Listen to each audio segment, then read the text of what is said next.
তোমাকে সবার বউগুলোরে আমার বাসায় দিয়ে দেবো, সবার সাথে সংসার। বিয়ের প্রলোভন দেখিয়ে এক নারীর কাছ থেকে 13,18,540 টাকা আত্মসাৎ করেছেন সঙ্গীতশিল্পী মাইনুল হাসান নোবেল। এমন অভিযোগে দায়ের করা মামলায় তিনি জামিনও পেয়েছেন।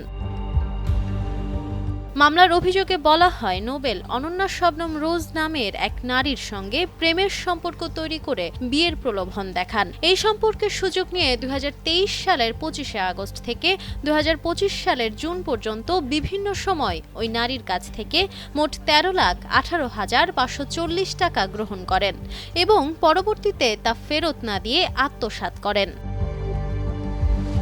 মামলাটি 2025 সালের 13 আগস্ট আদালতে দায়ের হলে বিচারক পুলিশ ব্যুরো অব ইনভেস্টিগেশনকে তদন্তের নির্দেশ দেন। তদন্ত শেষে 7 জানুয়ারি পিবিআইয়ের উপপরিদর্শক নুরুজ্জামান আদালতে প্রতিবেদন দাখিল করেন, যেখানে বাদীর অভিযোগের সত্যতা প্রমাণিত হয়েছে। বলে রাখা ভালো, এর আগে নোবেল ধর্ষণ ও মারধরের অভিযোগে 2025 সালের 19 মে ডেমরা থানার একটি মামলায় গ্রেপ্তার হন। ওই মামলার বাদীকে কারাগারে বিয়ে করার 5 দিন পর 24 জুন তিনি জামিন পান। রোববারের শুনানিতে আদালত মামলার সব প্রমাণ দলিল এবং বাদীর জবানবন্দি বিবেচনা করে জামিন মঞ্জুর করেন। Nafisa Noal, Times today.